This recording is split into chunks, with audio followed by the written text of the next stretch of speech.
Primeira Epístola de Paulo aos Tessalonicenses, capítulo 1. Prefácio e saudação. Paulo, Silvano e Timóteo, à Igreja dos Tessalonicenses, em Deus Pai e no Senhor Jesus Cristo, graça e paz a vós outros. Ação de graças pela fé da Igreja. Sempre agradecemos a Deus por todos vós, mencionando-vos em nossas orações.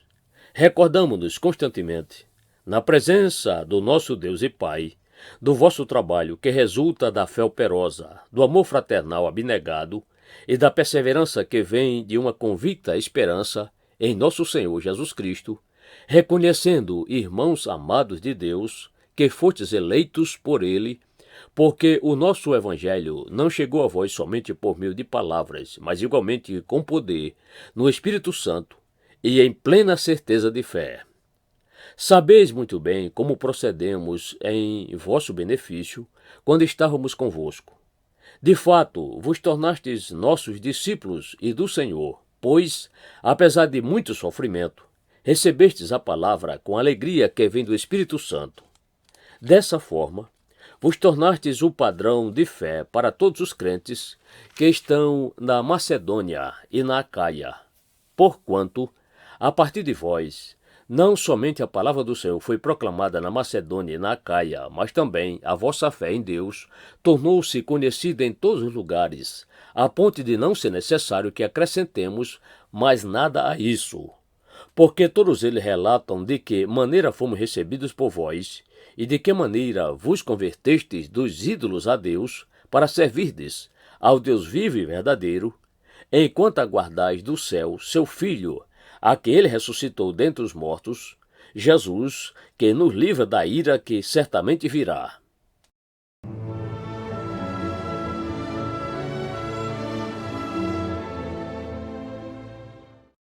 Primeira aos Tessalonicenses, capítulo 2.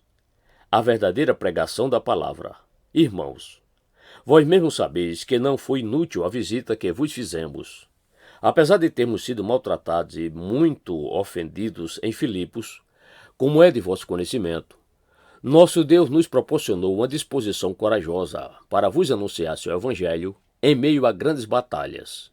Pois a nossa exortação não tem origem no pecado, nem tampouco em motivos impuros. Muito menos temos qualquer intenção de vos enganar. Pelo contrário, visto que somos homens de Deus, aprovados por Ele para nos confiar seu Evangelho, não pregamos para agradar as pessoas, mas sim a Deus, que prova o nosso coração. A verdade é que jamais nos utilizamos de linguagem bajuladora, como bem sabeis, nem de artimanhas gananciosas. Deus é testemunha desta verdade. Da mesma forma, nunca nos dedicamos a buscar honrarias, quer da vossa parte, ou mesmo de outros.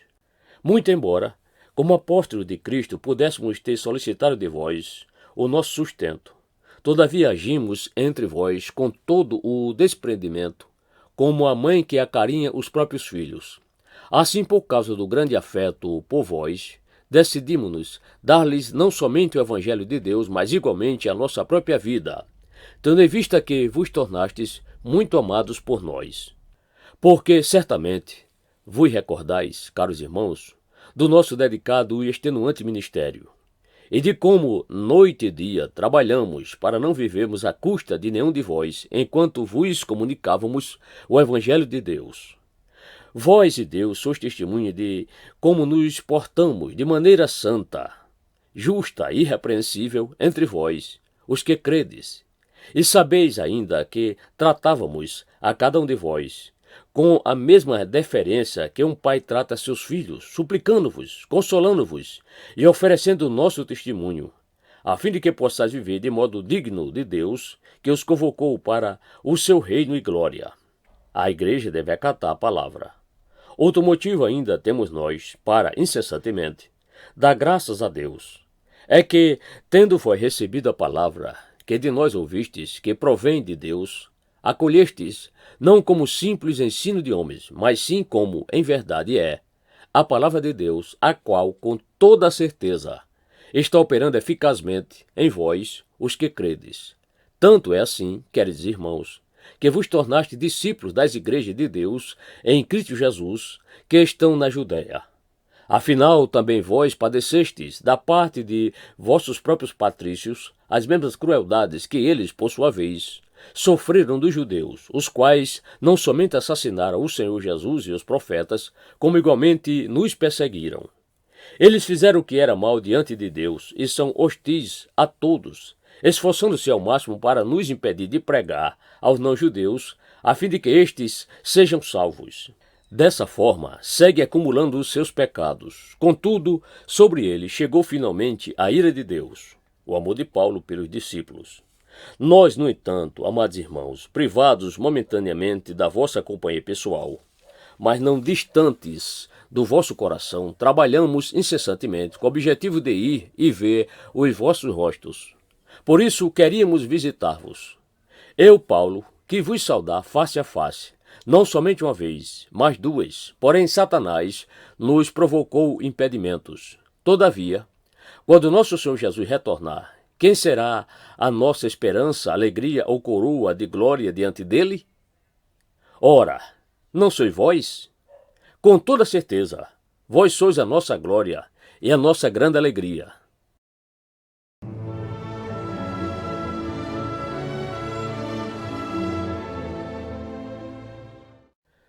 1 Tessalonicenses, capítulo 3. Paulo envia Timóteo em missão. Por isso, não podendo mais suportar nossa preocupação por vós, achamos melhor ficarmos sozinhos em Atenas. E, desse modo, enviamos nosso irmão Timóteo, cooperador de Deus no Evangelho de Cristo, para vos fortalecer e vos encorajar na fé, a fim de que ninguém fraqueje diante dessas aflições, porquanto estáis bem informados de que fomos destinados para isso.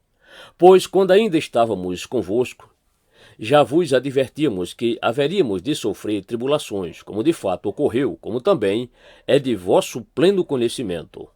Foi por isso que, já não me sendo mais possível continuar aguentando, enviei Timóteo para conhecer o estado da vossa fé, temendo que o tentador vos tivesse seduzido, tornando inútil todo o nosso empenho.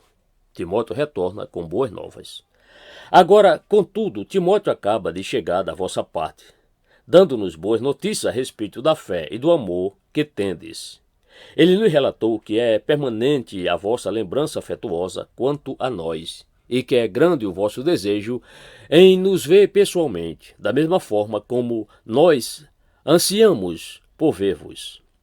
Por isso, irmãos, em toda a nossa necessidade e tribulação, nos sentimos encorajados quando soubemos da fé que tendes. Porquanto, se estás firme no Senhor, há mais alegria em nossa vida. Pois quanta gratidão podemos expressar a Deus por vós, diante da grande satisfação com que nos alegramos por vossa causa perante nosso Deus, suplicando continuamente, noite e dia, para que possamos ver o vosso rosto e suprir o que falta à vossa fé. Que o próprio Deus, nosso Pai e nosso Senhor Jesus preparem o nosso caminho até vós.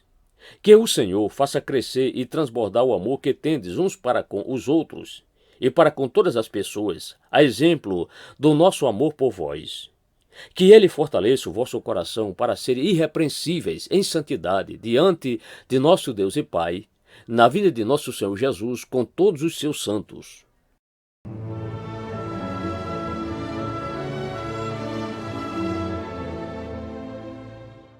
1 Tessalonicenses, capítulo 4. Vivendo para adorar a Deus. Quanto ao mais, caros irmãos, já vos orientamos acerca de como viver a fim de agradar a Deus e, de fato, assim estáis caminhando. Agora vos rogamos e encorajamos no Senhor Jesus que, nesse sentido, vos aperfeiçoeis cada vez mais. Pois sabeis os mandamentos que vos recomendamos pela autoridade do Senhor Jesus. A vontade de Deus é esta: a vossa santificação. Por isso, afastai-vos da imoralidade sexual. Cada um de vós sabe viver com seu próprio cônjuge, em santidade e honra, não dominados pela paixão de desejos sem controle, à semelhança dos pagãos que não conhecem a Deus. Quanto a este assunto, ninguém seduza ou tire proveito de seu irmão, porque o Senhor castigará todas essas práticas, como já vos advertimos, com toda certeza. Pois Deus não nos convocou para a impureza, mas sim para a santificação. Portanto, Aquele que rejeita estas orientações não está rejeitando o homem, mas a Deus, que vos outorga o seu Espírito Santo. O cristão deve agir com amor. No que se refere ao amor fraternal, entretanto, não há necessidade de que eu vos escreva, porquanto vós mesmos estáis por Deus instruídos, que deveis amar-vos uns aos outros. E, na verdade, estáis praticando esta ordem, mesmo para com todos os irmãos, em toda a Macedônia. Todavia, vos encorajamos, queridos irmãos, que vos aperfeiçoeis nisto cada vez mais, buscando viver em paz, cuidando cada qual da sua vida e trabalhando com as próprias mãos, como já vos orientamos, de modo que vos porteis com dignidade para com os de fora, e de nada venhais a necessitar da parte deles. A volta de Cristo e os crentes.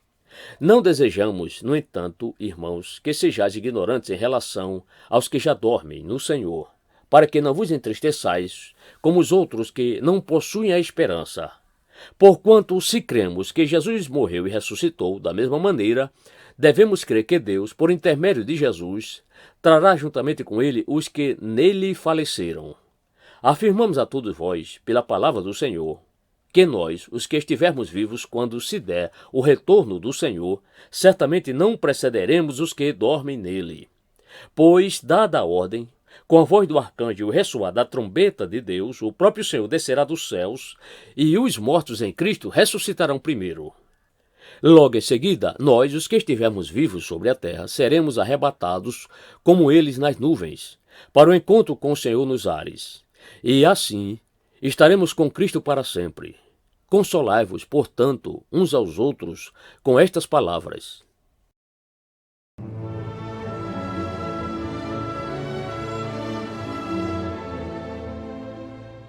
1 Tessalonicenses, capítulo 5. Cristo retornará em breve. Caros irmãos, em relação aos tempos e épocas, não é necessário que eu vos escreva, pois vós mesmos estáis bem informados de que o dia do Senhor virá como ladrão à noite. Quando vos afirmarem paz e segurança, eis que repentina destruição se precipitará sobre eles, assim como as dores de parto tomam uma mulher grávida, e de forma alguma encontrarão escape. Revestir-se de Cristo e vigiar.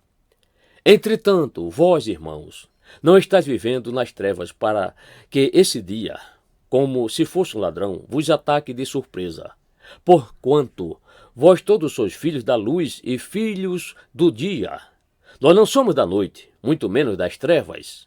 Assim, pois, não durmamos como os demais, mas estejamos alertas e sejamos sóbrios. Pois os que dormem adormecem de noite, e os que se embriagam é de noite que se embebedam. Nós, no entanto, que somos do dia, sejamos sóbrios, revestindo-nos da armadura da fé e do amor, tendo por capacete a esperança da salvação. Porque Deus não nos designou para a ira, mas para sermos contemplados pela salvação por intermédio de nosso Senhor Jesus Cristo. Ele morreu por nós, para que, quer estejamos acordados, quer dormindo, vivamos unidos a Ele. Por isso, aconselhai-vos e encorajai-vos mutuamente, como de fato já estáis fazendo. Como manter o fogo do Espírito. Caros irmãos, agora vos suplicamos que dedicais toda a consideração para com os que se esforçam no ministério, os quais vos lideram e aconselham no Senhor, e que os tenhais na mais alta estima, expressando vosso amor e reconhecimento pela obra que realizam para convosco. Caminhai em paz uns com os outros. Irmãos, também vos exortamos a que admoesteis os sonolentos, consoleis os desanimados, ampareis os fracos e sejais pacientes para com todos. Evitai que ninguém retribua o mal com o mal, mas encorajai que todos sejam bondosos uns para com os outros. Conservai permanentemente a vossa alegria. Orai constantemente. Dai graças em toda e qualquer circunstância, porquanto essa é a vontade de Deus em Cristo Jesus para convosco. Não apagueis o fulgor do Espírito. Não trateis com desdém as profecias, mas examinai todas as evidências, retendo o que é bom. Afastai-vos de toda forma de mal. Oração pela vida integral da Igreja. Que o próprio Deus da paz vos santifique integralmente. Que todo o vosso espírito, alma e corpo sejam mantidos irrepreensíveis na vinda de nosso Senhor Jesus Cristo. Aquele que vos chama é fiel, e ele também o fará. Pedido de oração e saudação final. Irmãos, orai por nós. Saudai todos os irmãos com um beijo santo. Encarrego-vos pelo Senhor que esta carta seja lida para todos os irmãos. Bênção apostólica. A graça de nosso Senhor Jesus Cristo esteja em todos vós.